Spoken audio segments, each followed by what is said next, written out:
Yeah, why don't we go ahead and get started? We're right at 2 o'clock. I want to welcome and thank everybody for joining us today.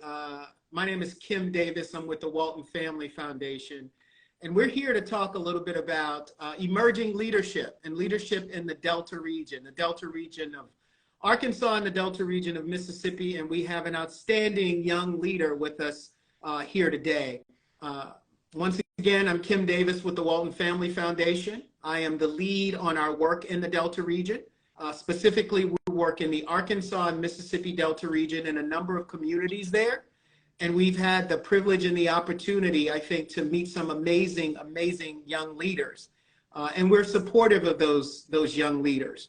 Our approach when we go into the Delta region is we specifically think about putting on a jersey, not necessarily a cape. We're not a superhero. We come in there to be a part of a team. We want to make sure that there's lasting impact when it comes to the Delta region, and we're supporting the work that the people in those communities are doing. One of those folks that I mentioned earlier, and she's here with us today, is Zaria. Zaria is a business marketing major with the University of Arkansas Pine Bluff, and she is one of the originators and founders and thought leaders around what is now happening on that campus, the ESLA, Emerging Scholars and Leadership Academy. Zaria, please do a little bit of an intro for us. Well, good afternoon. My name is Zaria Moore. As stated, I am a student of the University of Arkansas Pine Bluff, majoring in business marketing, and I am from Little Rock, Arkansas. On campus, I'm involved in multiple student activities, one of those being SGA, as I hold the position of senior class president and previous junior class president. On campus, I am involved in multiple things as stated, and I am also a member of Alpha Kappa Alpha Sorority Incorporated. Yeah, you had to throw that in, yes, right? Yes, I did. I completely understand. You know, something you left out, Zaria, is I know that you have a strong interest in military service, and your family has an interest in military service. Just say a little bit about that, because I think that's so important when we talk about leadership. Yes, so my father is still active in the Army National Guard right now. He has been in for about 28 years. And I used that to create my path of going into ROTC to commission as an officer. Once I graduate and going into the Army, my goal is to go in as an Army transportation officer and hopefully do my 20 years, if not more. Well, you know, I have bigger dreams for you. I told you I'm looking at the first sister that's going to be the Joint Chiefs of Staff. So I'm expecting that you will build upon that legacy and do some amazing things. I have no doubt that that will happen. Yes, that's one of the adding it to the list of goals. You know, let's jump right in, Zaria. I want to talk about this.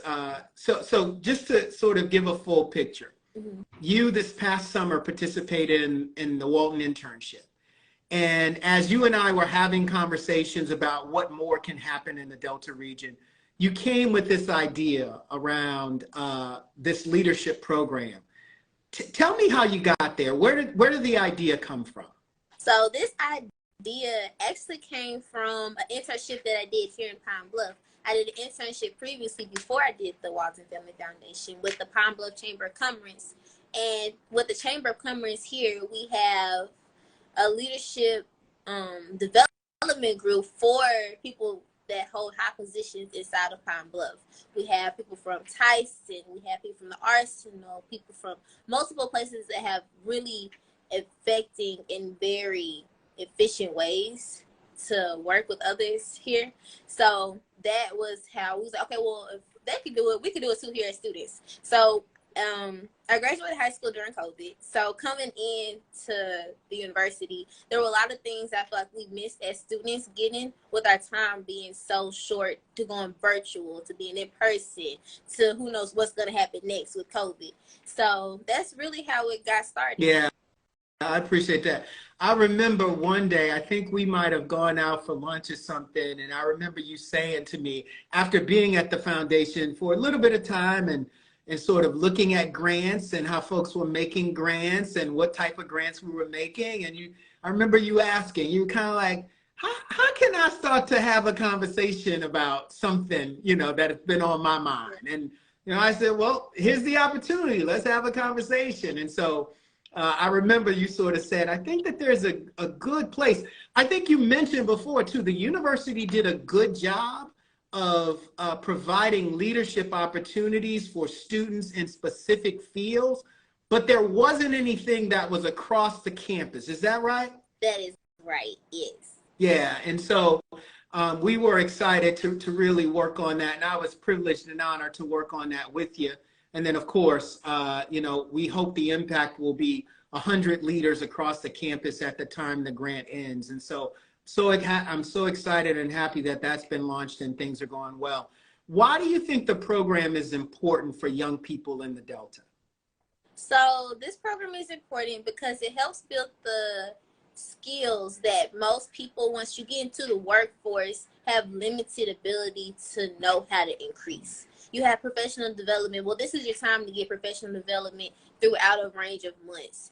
Yeah, we have a lot of guest speakers come in that are in the positions that a lot of our students want. To be the entrepreneur that doesn't have to work a 9 to 5 per se, that has their own business, motivating others, that have that host TED Talks and stuff like that. So that's why this program is important, because it gives students a vision to look for something new in themselves. Like, hey, I can do that too. Yeah, no, I think that's critically important. And as you look around in the Delta, I know you sort of say that there's a lot of things that can happen, and you feel good about the forward progress that's taking place, but you definitely feel, you tell me, I feel like we've had conversations around you believing that students have more to give to the region. Talk a little bit about that. So the Delta has a lot of potential. You have students that come from single-parent households, come from two-parent households, that come from living in one-story house, two-story. It's very broad on where our students come from, and it's just the imagination that the students give and that the Delta holds. You can take a patch of grass and be like, hey, I can make rice here. Hey, I could plant corn. Well, now I want to be a farmer. Or you can turn it into a business. So that it's real estate. There's so many options that the students have and the people in Delta have to make it better and to grow what we have now. Yeah. Something at the Walton Family Foundation that we've been really focused on as we think about doing this work, and I call them kind of the 4 L's, right? We want to make sure that we're looking for folks and individuals and leaders like yourself. We want to listen. We want to listen to them, right? We are firmly believe that those closest to the problem are also closest to the solution. We want to learn. We feel like that there is value in lived experience, right? Most people don't do that. They think only knowledge comes from the book, but we firmly believe that you can learn from knowledge of lived experiences. So we want to make sure that that comes forward. And then ultimately, we do want to try to lead, or at least provide opportunities for others to lead in their communities. So we want to look, we want to listen, we want to learn, and we want to lead. And I got to tell you, I feel like, Zaria, in my short time of knowing you, I've grown and known so much about the Delta region. And as you know, it's a place that I've come to love in doing my work. And I'm just really excited for the opportunity. Tell me so far, I know we just sort of launched the program, but tell me so far, how has it been going? What has been one of the most meaningful engagements that you've had in the program? The program is going great. Our numbers are rising. We are about to start our next cohort of students. One of the most touching moments that I had was at our ceremony of where we're giving away our certificates to the students. And we had 2 students come up and say, I was nervous. I don't like public speaking. I don't like getting up in front of crowds. So now he's comfortable to stand up and present whatever he has. And so that has really touched my heart to be like, I knew we could do it. Like, you have it in you. We just need to push it and help you in the right direction so that you feel comfortable doing what you already have inside of you. Yeah, that's fantastic. Little bit of a switch of subject from the program specifically to the Delta broadly. What do you love about the Delta? I love that it's always something new. It may be slow paced, but it's growing, and you can see it if you just sit back and look. I feel like the Delta is home to me. It's what I know. It's just, I love the Delta. It's something that I've never experienced anywhere else, that just makes sure I can grow within myself, that I'm not being rushed to do it. But okay, do it at your pace, that you can do it. So that's what I love. Yeah, I appreciate that. Hey, do you mind? I know that's a question for you, but do you mind if I answer that question? Yes, go ahead. Because I love, as you know, I love talking about the Delta, and I love when people say, "What do you love about the Delta?" Right? Right. And I've been doing this work in that part of the Arkansas, Mississippi region now for probably close to 8 years, or a little bit more than 8 years, and so I've known the community and gotten to know a number of amazing leaders and some amazing work there. But I will say, if I have to kind of stay surface level, it's got to be the food, it's got to be the music, and then and it's got to be the people, right? Right. I mean, there's a reason. I don't know. I might be either showing my age or the fact that I live with a foodie. There's a gentleman, rest his soul, named Anthony Bourdain, who is really travels the world talking about food, and he has a session that he does on the Delta. And he spent time in the Delta. Once again, I think that just speaks to the amazing food that you can find in the Delta. Right. There is Jones Barbecue, right? When you talk about a James Beard Award sort of little barbecue spot in Marianna, Arkansas, right? I mean, these are some of the these are the highest levels of attainment that you can get in the food industry. And so there's just some amazing food there. Obviously, the music, whether you're looking at Grammy Award winner Kingfish, or to all of my hip hop fans there, they may not know this, and I don't know if you know this, Zaria. Do you know Rick Ross was born in Clarksdale, Mississippi? I did not know that. I know, right? I know. So it is just something about the Delta when it comes to music and when it comes to food. And then finally, the people. I mean, it always feels like a hug when you go there. Folks are very welcoming and inviting. So those are the things that I really love about the Delta. So it's been a very, very special place for me as well. So I will stop there. I'll let you ask me a couple questions. Okay, well, you already answered my first question of why do you love the Delta, and it's giving the food.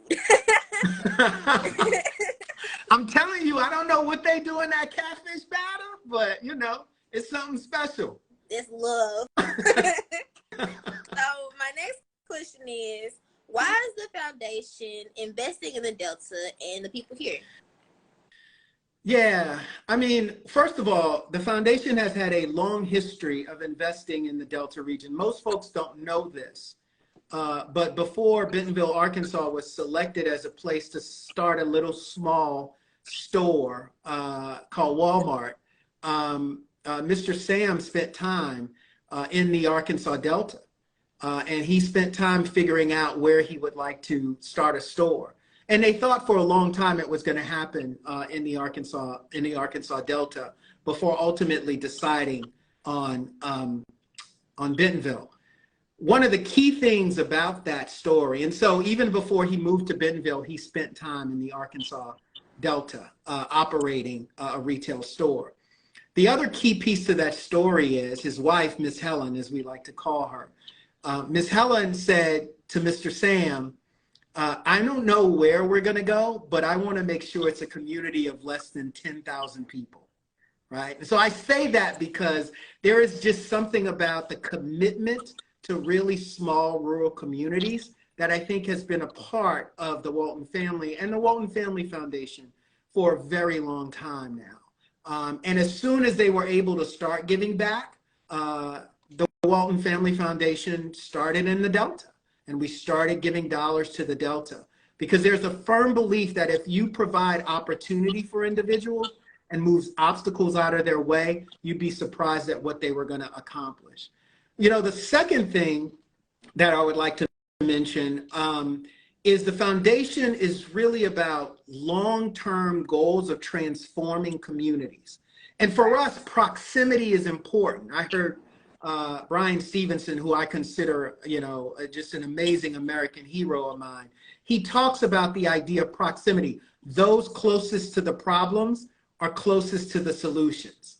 And it is a matter of really allowing communities and investing in leadership to allow communities to develop the type of understanding, training, information, infrastructure, all those things necessary to move a community forward, really doing that. And so for us, as we think about the work in the Delta, we have a historical bent toward the Delta region, but we also have kind of an ethos on how we do our work, of working with community, putting on, once again, that jersey, not that superhero cape, and really working that way. And then the last thing I will say, and it sort of ties to what I said about those closest to the problems are closest to the solutions, is we are a firm believer in next generation leadership, emerging leadership. We think it is so critical, so important. And when we start looking across, particularly Arkansas and Mississippi, there is so much amazing leadership that happens. And we want to provide opportunity for folks, you're one of them, right, to execute on that vision. I mean, Zaria, to be, fully transparent, you're making a difference in the lives of not only yourself, but your classmates in ways that we hope will become realized, not just next year, but for years to come, providing them with the leadership opportunities, whether they remain in the Delta or not, just to have tremendous impact in community. So for us, we're investing there because there is not a leader to waste in our country, right? And we see some amazing leaders happening in the Delta. Perfect. I really appreciate that answer and the kudos. Always, I always got your back. I'm always talking you up. Yes, I appreciate that so much. So on to my next question. I noticed that as I was reading your bio that you worked on the Arkansas State Board of Education since 2015. So how do you think you and your team can help bridge the gap in academic support and career opportunities for the students here in the Delta region? Yeah. My family has a strong bent. My mother was an educator for over 40 years. And recently she retired about 10 years ago. But education was something that was always critically important. Higher education was critically important in my home. Now, I've come around to understand education can mean a lot of things. It just doesn't mean higher education.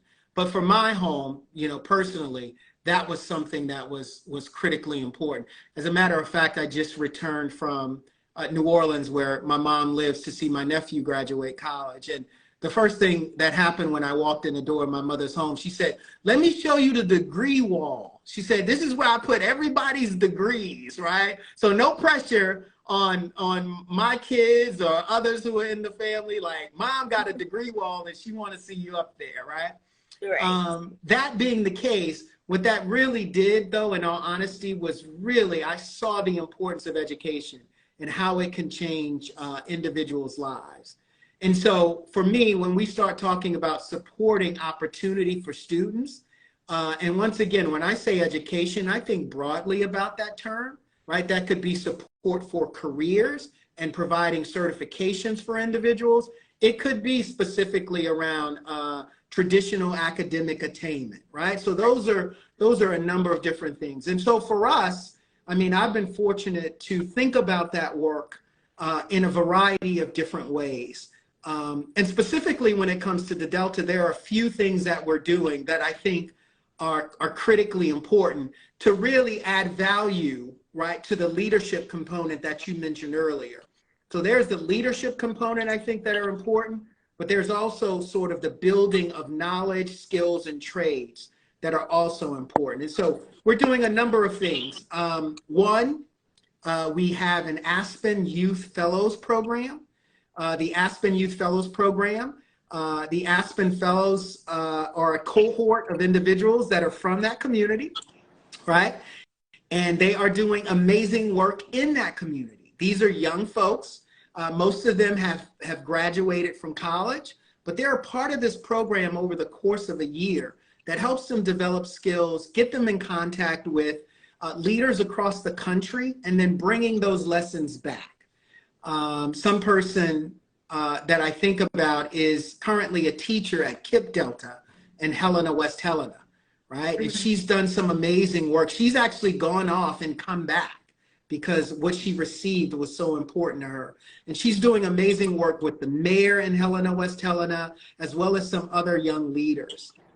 In addition to that, we have a support for a program called Thrive, right? Now, Thrive is an interesting dynamic. It's an after-school program, but it's focused on creative leadership for the arts, right? And so when you start thinking about, you know, this idea, my son said to me recently, yeah, Dad, I want to be a creative.